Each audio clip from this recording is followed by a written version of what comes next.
Jemaat yang dikasihi Tuhan Yesus Kristus, Shalom dan salam sehat bagi kita semua.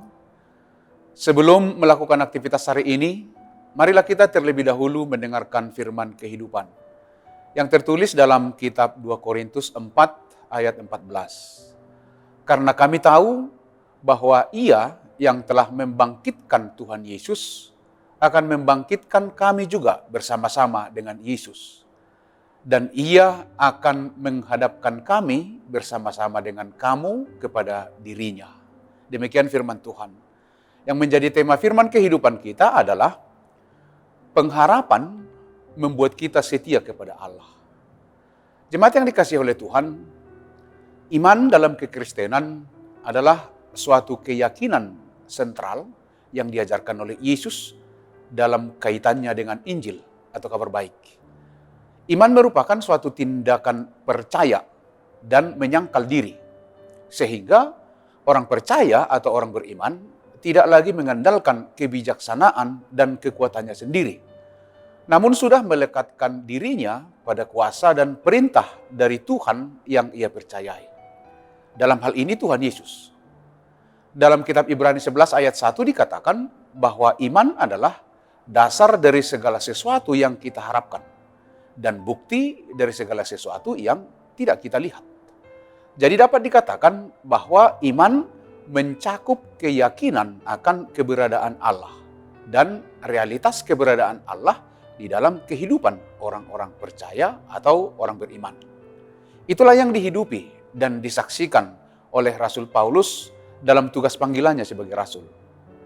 Rasul Paulus mengimani bahwa ia memiliki harta rohani yang luar biasa, yaitu keselamatan yang dianugerahkan Tuhan Allah di dalam Yesus Kristus. Walaupun harta rohani itu tidak ternilai dengan apapun juga, namun ia tidak ditempatkan pada wadah yang kuat, yang kokoh, dan yang mahal. Melainkan hanya ditempatkan pada bejana tanah liat saja, ayat 7a, yaitu diri Paulus yang sangat jauh dari kesempurnaan. Ini dilakukan Allah bukan karena tidak mampu menempatkan harta rohani yang luar biasa itu pada tempat yang sempurna. Namun Paulus berkata, supaya nyata bahwa kekuatan yang melimpah-limpah itu berasal dari Allah, bukan dari diri Paulus. Ayat 7b. Iman yang seperti ini yang harus kita refleksikan dalam kehidupan kita. Karena sangat banyak hal yang menjerat iman kita untuk sungguh-sungguh percaya kepada kuasa dan kasih Allah untuk membuat kita hidup lebih baik lagi. Karena tolok ukur kita hanya logika berpikir semata, tanpa membiarkan kuasa Allah yang mampu memberi apapun kepada kita orang-orang percaya. Ini problema yang sering membatasi kasih Allah bagi seseorang. Ketika usaha, kerja keras, dan perjuangan besarnya tidak memperoleh hasil, ia cenderung patah semangat, putus asa, bahkan tidak dapat merasakan lagi perbuatan besar Allah dalam hidupnya. Sama seperti murid-murid Yesus, ketika Yesus mati di kayu salib, murid-muridnya patah semangat dan tercerai-berai. Namun pada hari yang ketiga, kematian Yesus berubah menjadi sukacita besar.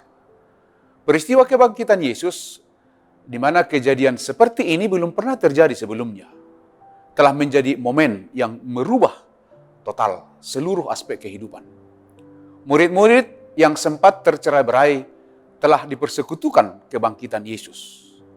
Dalam kebangkitan Yesus dan dipenuhi Roh Kudus telah membuat para murid berani dan menjadi rasul-rasul tangguh yang mengguncang dunia dengan berita Injil Kristus.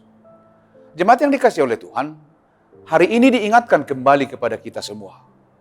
Apa yang pernah mati dalam hidup kita, apa itu kondisi keluarga, usaha, pekerjaan, keuangan, bahkan kesehatan kita, dunia boleh berkata sudah mati, tidak ada harapan lagi.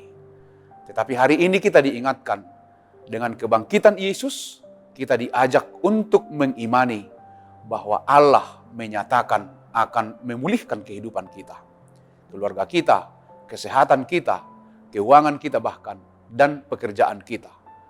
Kuasa Allah yang membangkitkan Tuhan Yesus lebih dari sanggup untuk membalikkan keadaan kita yang seolah-olah tanpa harapan.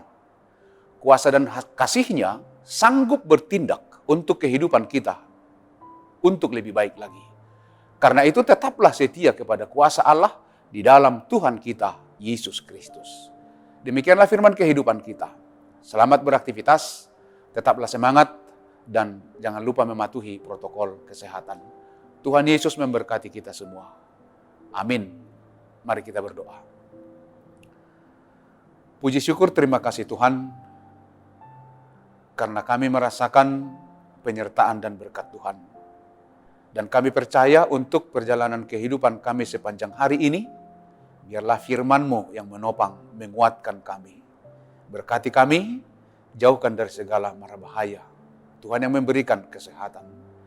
Karena kasih-Mu di dalam Kristus Yesus, Tuhan dan Juru Selamat kami yang hidup. Anugerah dari Tuhan kita Yesus Kristus, kasih setia Allah Bapa, dan persekutuan dengan Roh Kudus, itu kiranya yang menyertai kamu. Amin.